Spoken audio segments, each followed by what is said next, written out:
دیکھو حسام الحرمین میں ان 4 کافروں کے کفر کو بیان کیا گیا، رشید احمد گنگوہی، قاسم نانوتوی، خلیل احمد مٹھوی، ٹھیک ہے، اشرف تھانوی، انہوں نے کفر کیے ہیں، ٹھیک ہے، اور ان کے کفر کو اس میں بیان کیا گیا۔ اور ایک غلام احمد قادیانی تھا جس نے نبوت کا دعویٰ کیا تھا، ٹھیک ہے، اس کو بھی ہاں یہ 5 لوگ تھے۔ ہیلو جی ہیلو، جی جی فرمائیے۔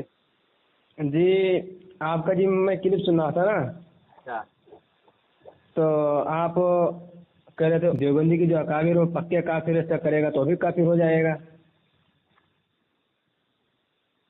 ہاں بالکل کافر ہیں، اور جو کفر کو جانتے ہوئے شک کرے، جی ایک ہوتا ہے انجانے میں، ایک ہوتا ہے جان بوجھ کر، یعنی جاننے کے باوجود۔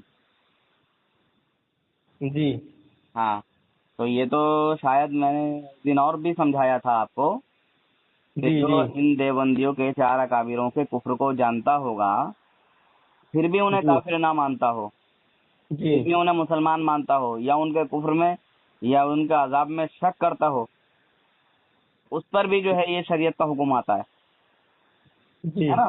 ہاں کیونکہ دیکھیے یہ مسئلہ جو ہے نا یہ شریعت کا ہے، طبیعت کا نہیں ہے۔ جی جی مگر آج کچھ لوگ جو ہے نا طبیعت چلاتے ہیں، اپنی شریعت پہ نہیں چلتے، طبیعت کو چلاتے ہیں، اچھا اپنی طبیعت پر چلتے ہیں، یعنی ان کا جو من چاہتا ہے وہ کرتے ہیں۔ جی تو شریعت میں طبیعت کا کوئی دخل انداز ہے نہیں، ٹھیک ہے، جی صحیح بات ہے، شریعت میں جو دخل اندازی کرے گا جی وہ کسی کام کا نہیں ہے، تو سمجھے؟ حضرت ان پر فتویٰ کب لگا تھا حضرت؟ یہ فتویٰ لگا تھا لگ بھگ 1900 کچھ میں لگا تھا، بہرحال وہ سن مجھے پورا ذہن میں نہیں ہے، ٹھیک ہے۔ جی ہاں اعلیٰ حضرت رحمۃ اللہ علیہ اس دور میں حیات تھے، اور اعلیٰ حضرت رحمۃ اللہ علیہ نے ان کافروں کی کفریہ عبارتوں کو جو ہے عرب و عجم کے علماء کے سامنے پیش کیا۔ جی یہ والی حکومت نہیں تھی جو آج ہے، اس وقت، جی نہیں، اس وقت اہل ایمان تھے۔ اچھا ہاں پھر ان کے بعد ان نزدیوں کی حکومت آئی، جی ابو سعود کی، ٹھیک ہے، جی تو اس کا نام بھی چینج کر دیا، سعودیہ رکھ دیا، سعودیہ عربیہ۔ پہلے جو ہے حجاز کہا جاتا تھا، یشرب کہا جاتا تھا، بہرحال مدینہ منورہ کو یشرب اور مکہ مکرمہ کو حجاز۔ خیر جی جب یہ شخص آیا اور اس کی حکومت ہوئی، اس کا اقتدار ہوا، تو اس نے سعودیہ عربیہ جو ہے کر دیا، اس کا جی نام ہی سعود تھا، ٹھیک ہے۔ جی ان لوگوں کے جو نظریات ہیں وہ ہیں جو محمد بن عبد الوہاب نجدی کے ہیں، کتاب التوحید سے۔ جی ان یہ لوگوں کیسے کے نظریات ہیں، یہ کیسے آپ کو پتہ لگا کہ ان کا نظریہ ہوئی ہے؟ کتاب اٹھا کے دیکھ لو آپ، کتاب التوحید، اور اس کی ڈپلیکیٹ، اس کی لوکل یعنی اس کی کاپی انڈیا میں آپ جی دیکھ لو، تقویۃ الایمان۔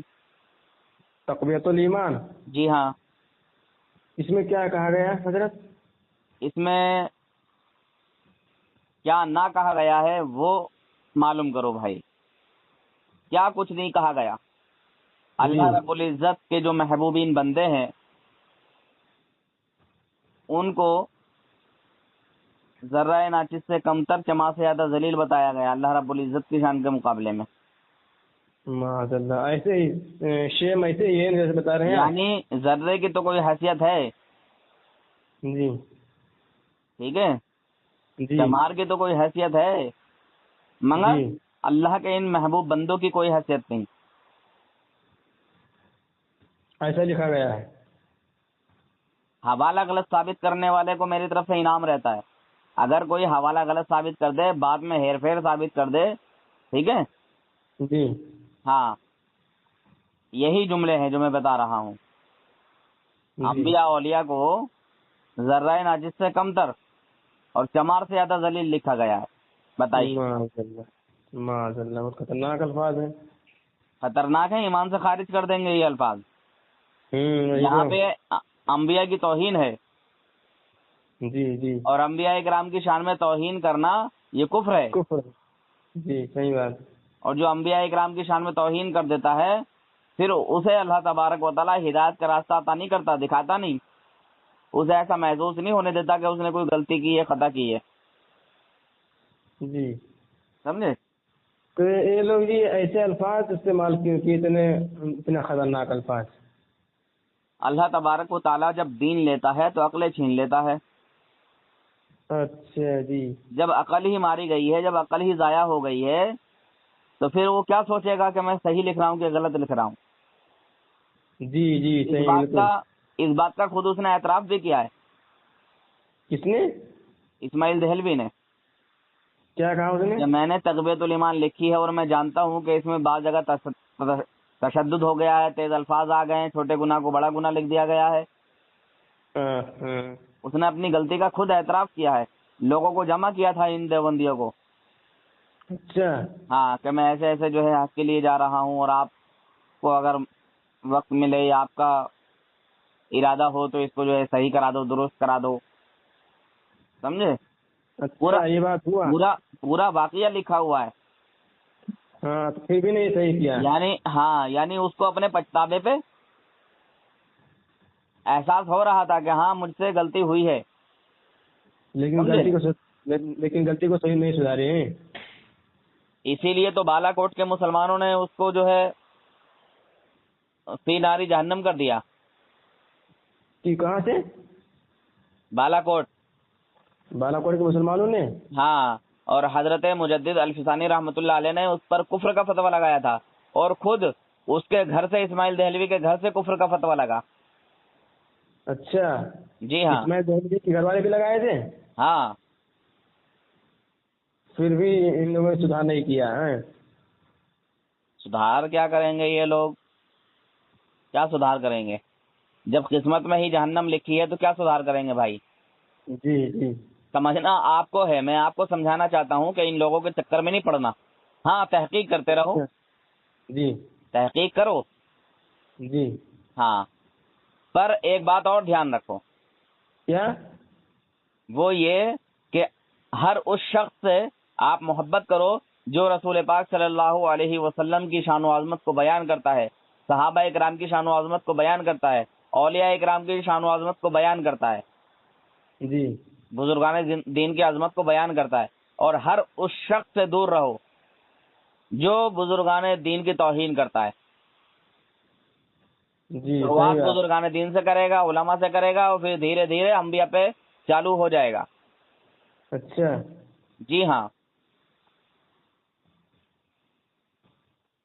جیسے ہی وہابی دیوبندی جب سیدھے کسی مسلمان کو بہکاتے ہیں تو ڈائریکٹ یہ نہیں کہتے کہ اللہ کے نبی کو علم غیب نہیں ہے، اللہ کے نبی کو یہ نہیں، اللہ کے نبی کو وہ نہیں، اللہ کے نبی ایسے، اللہ کے نبی ویسے. ایسے نہیں کہتے ہیں. جی. یہ ان چیزوں کو پکڑ کے گمراہ کرتے ہیں، بہکاتے ہیں کہ جو یا تو مستحب ہیں، جی ٹھیک ہے، یا غیر موقدہ ہیں، ٹھیک ہے، یا جن کا کرنا مباح ہے، ہاں ٹھیک ہے، اور کرنے میں ثواب ہے. ہاں. ان چیزوں کو پکڑ پکڑ کے بہکاتے ہیں کہ دیکھو بھائی اس کا قرآن حدیث میں کوئی ذکر ہے، قرآن حدیث میں اس کا کوئی ثبوت ہے. ارے یار وہ بیچارہ ان پڑھ آدمی، کم علم آدمی، وہ کہاں سے جواب دے گا کہ ہے کہ نہیں ہے؟ صحیح بات ہے. عالم سے پوچھو، عالم سے جاؤ، عالم سے پوچھو. اور یہ کہتے ہیں کہ بھائی فاتحہ کا ثبوت کہاں ہے؟ تو ان اندھوں کو آج تک فاتحہ کا ثبوت ہی نہیں ملا. اچھا. جبکہ فاتحہ قرآن میں سب سے پہلے ہے. اتنی سخت دشمنی ہے اسلام سے؟ جی. اچھا. خیر بس آپ تحقیق کیجئے، سمجھیے اور دوسرے لوگوں کو سمجھائیے. ٹھیک ہے بھائی، یہ آپ کی بھی ذمہ داری ہے، میری بھی ذمہ داری ہے، اور ہر ایک مومن کی ذمہ داری ہے. جی جی کوشش کروں گا، کوشش. جی سمجھیے اور دوسروں کو سمجھائیے. اور میرا حوالہ غلط ثابت کرنے والے کو 1 لاکھ کا انعام.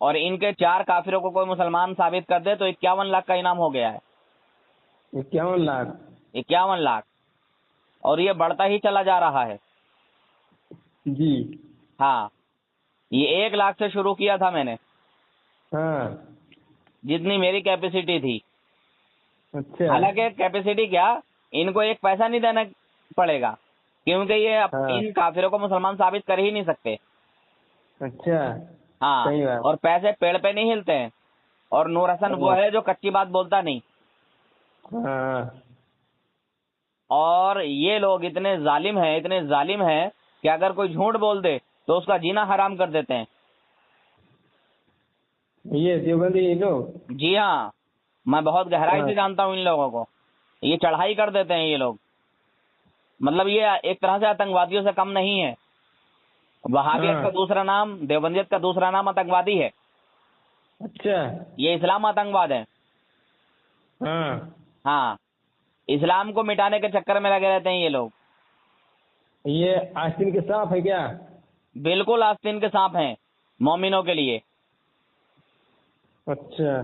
جی بالکل, آپ سرچ کیجیے گا, تحقیق کیجیے گا دھیرے دھیرے. جی جی. قرآن شریف سے اور حدیث شریف میں کچھ آیا ہے ایسے لوگوں کے لیے؟ دیکھیے, اللہ تبارک و تعالی نے قرآن پاک میں فرمایا ہے کہ تمہارے باپ اور تمہارے بھائی, ٹھیک ہے, انہیں تم اپنا دوست نہ بناؤ اگر وہ ایمان کے مقابلے میں کفر کو پسند کرتے ہوں. جی, یہ جو میں سنا ہے سنا ہے آپ نے؟ جی سنا ہے. اس میں ہے 10 بارے میں شاید ہے کہ ہاں 10ویں پارے کا ہے. جی جی. اور آج کھلم کھلا یہ لوگ توہین کر رہے ہیں اور لوگ ان کے ساتھ ہیں. ہاں. کیا ان کا قرآن پر عمل ہوا؟ نہیں. وہابی دیوبندی جو ہیں یہ سب کے سب اللہ اور اس کے رسول کے دشمن ہیں. کوئی جی. کہتا ہے کہ خدا جھوٹ بول سکتا ہے, کوئی کہتا ہے معاذ اللہ استغفر اللہ کہ نبی پاک صلی اللہ علیہ وسلم کو دیوار کے پیچھے کا علم نہیں. کوئی کہتا ہے کہ تمام انبیاء اولیاء معاذ اللہ ذرہ ناچز سے کمتر ہیں, چمار سے زیادہ ذلیل ہیں. کوئی کہتا ہے کہ حضور کو دیوار کے پیچھے کا علم نہیں. کوئی کہتا ہے حضور کو علم غیب نہیں. کوئی کہتا ہے حضور کو اگر علم غیب حاصل ہے تو بعض ہے یا کل ہے. اگر بعض علم غیب ہے تو حضور صلی اللہ علیہ وسلم کی ہی کیا تخصیص ہے. ایسا علم غیب تو جانوروں, پاگلوں, بچوں, درندوں کو بھی حاصل ہے. بہت ساری چیزیں ہیں.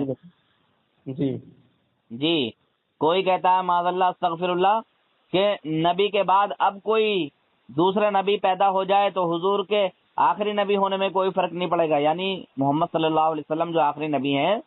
جی جی. تو اب کوئی نبی پیدا ہونے والا نہیں ہے نا. جی, یہ قرآن کا فیصلہ ہے نا. یہ قرآن کا فیصلہ ہے. بسم اللہ الرحمن الرحیم. ما کان محمد ابا احد من رجالکم ولکن رسول اللہ وخاتم النبیین. جی. یہ رب نے مہر کر دی, سمجھے؟ جی جی. ہاں, کہ حضور محمد صلی اللہ علیہ وسلم تم مردوں میں سے کسی کے باپ نہیں. ہاں, اللہ کے رسول ہیں, آخری نبی ہیں, آخری پیغمبر ہیں. یعنی ان کے بعد کوئی دوسرا نبی, نیا نبی پیدا ہونے والا نہیں. یہ کہہ رہے ہیں کہ حضور کے بعد کوئی دوسرا نبی پیدا ہو جائے, محمد صلی اللہ علیہ وسلم کے بعد کوئی دوسرا نبی پیدا ہو جائے, یعنی اس دور میں کوئی نبی پیدا ہو جائے تو حضور محمد صلی اللہ علیہ وسلم کے آخری نبی ہونے میں کوئی فرق نہیں پڑے گا. بتائیے. ایسے لکھ دیے. اب ایک مثال میں آپ کو سمجھاتا ہوں. جی. آپ کے گھر میں کئے لوگ ہیں؟ آپ کئے بہن بھائی ہو؟ ہم تو 5 بھائی 3 بہن. 5 بھائی 3 بہن. سب سے چھوٹا کون ہے؟ ہاں, چھوٹا ہے اسرافیل نام کا. اسرافیل نام کا؟ ہاں نہیں, بہن چھوٹی ہے آفرین نام کا. چلو ٹھیک ہے, بہن. ٹھیک ہے. جی. اب کوئی پوچھے گا کہ بھائی تم کتنے بہن بھائی ہو اور سب سے چھوٹا کون ہے, تو آپ کیا کہیں گے کہ یہ سب سے چھوٹی ہماری بہن ہے. ہاں. ٹھیک ہے. جی. بھائیوں میں آپ نے کہا اسرافیل ہے. جی جی بھائیوں میں طرف ہی. اب اگر آپ کا بھائی اللہ کی طرف سے آ جائے، آپ کی بہن اللہ کی طرف سے آ جائے، تو جن کو آپ ابھی چھوٹا کہہ رہے ہیں، جن کو آپ ابھی آخری کہہ رہے ہیں، لاسٹ کہہ رہے ہیں، تو کیا پھر یہ لاسٹ بچیں گے، آخری بچیں گے؟ نہیں. پھر کون کہلائے گا آخری؟ آخری جو لاسٹ میں آئے گا وہ آخری کہلائے گا. جو لاسٹ میں رہے گا. تو ان بدبختوں کی عقلیں ماری گئی ہیں، ان بدبختوں کی عقلیں ماری گئی ہیں. یہاں جو ہے نبوت پر مہر لگ گئی، یعنی اب کوئی حضور کے بعد کوئی دوسرا نبی نہیں آنے والا. جو دعویٰ کرے گا وہ جھوٹا ہوگا، مکار ہوگا، شیطان ہوگا، دجال ہوگا. اچھا حضرت، اسی دیوبندی کی لکھی ہوئی کتاب کی وجہ سے لوگوں نے نبی کا دعویٰ کیا ہے کیا؟ غلام احمد قادیانی نے جب دعویٰ کیا تو انہی دیوبندیوں کی کتاب کو پیش کیا، صراط مستقیم کو، کہ دیکھو دیکھو مولوی قاسم نانوتوی صاحب تو کہہ رہے ہیں. ہاں، دروازہ انہوں نے کھولا. اچھا. جی ہاں، اور یہ دروازہ کھولنے کی ضرورت جو ہے ان کو کیوں پیش آئی؟ ان کا مقصد تھا مولوی اشرف تھانوی کو نبوت کے تخت پر بٹھالنا. اچھا، ایسا ہے ان کا تھا. ہاں، رسالہ حسن العزیز اٹھا کے دیکھو، وہ یہ کیا بولتے ہیں، رسالہ الامداد. جی ہاں، رسالہ الامداد میں جو اس کا مرید ہے وہ اس کا کلمہ پڑھ رہا ہے. اچھا، اس کا کلمہ پڑھ رہا ہے تھانوی کا،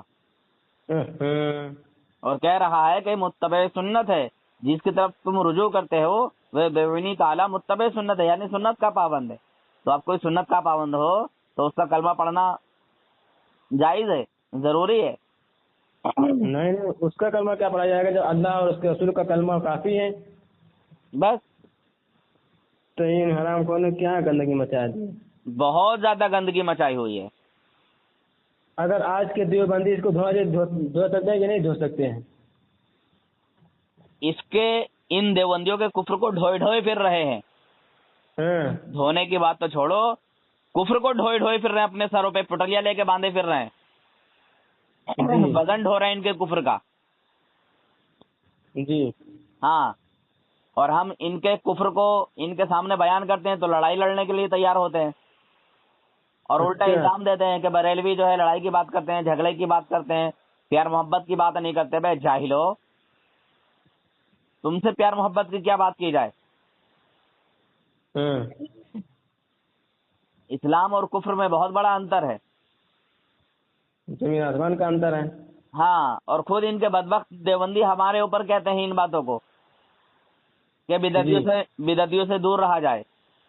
یعنی ہم ایمان والوں کو بدعتی بتاتے ہیں اور کہتے ہیں دور رہا جائے، ان سے محبت نہ کی جائے. اچھا، یہ ان دیوبندیوں کے بدبخت بولتے ہیں. یہ کفر کیے گھوم رہے ہیں، یہ اپنے آپ کو نہیں دیکھیں گے، دوسروں کو بتا رہے ہیں. ہاں، اتنا خطرناک ہے. جی. تو حضرت ہر دیوبندی کا عقیدہ یہی ہے کیا؟ نہیں نہیں، ہر دیوبندی کو کافر نہیں کہیں گے، اس لیے کہ ہر دیوبندی عالم نہیں ہوتا. ہاں، یہ پوائنٹ کی بات. اور ہر دیوبندی کو علم بھی نہیں ہوتا. اچھا. ہاں، جو علم رکھتا ہے، جو جانتا ہے، ٹھیک ہے، جو جان بوجھ کر ان کے کفر پہ اڑا رہے گا اسی کو کہیں. یہ اصول ہے. ہم نے آج تک نہیں کہا، حضور اعلیٰ حضرت نے آج تک نہیں کہا. ہم کسی ایرے گہرے نتھو خیرے کو نہیں کہتے کہ بھائی تو ایسا تو ایسا تو ایسا ہے. اچھا، بہت سارے دیوبندی غلطی سے ہے کہ نہیں؟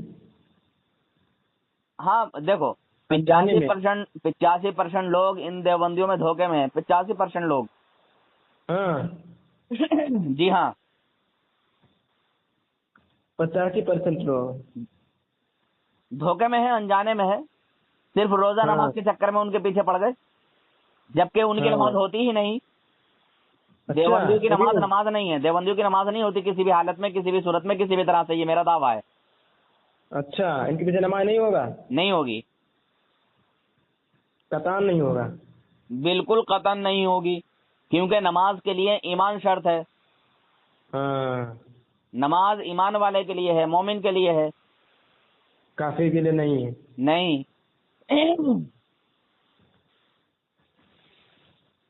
کافر کو کوئی فائدہ ملے گا نماز کا؟ نہیں ملے گا. پہلے وہ کفر سے پاک صاف ہو، پہلے وہ اپنا دل صاف کرے، ٹھیک ہے، جی ہاں، جی.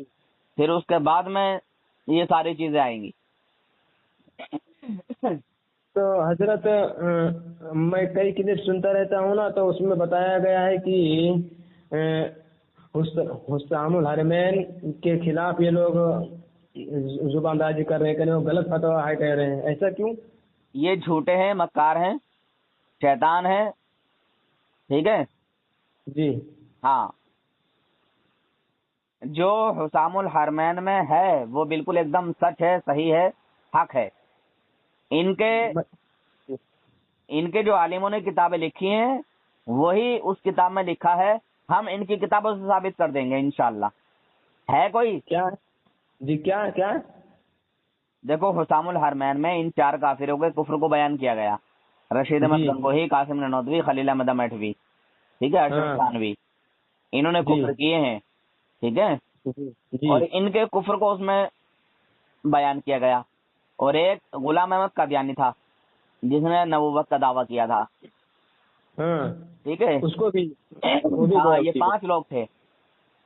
ہوں ہاں، اور جب علماء عرب و عجم کے سامنے اس چیز کو پیش کیا گیا، دکھایا گیا کہ زید کا یہ کہنا ہے، زید یہ کہتا ہے، یہ لکھتا ہے، ایسا جی نظریہ، ایسا عقیدہ رکھنے والا مسلمان ہے یا کافر ہے؟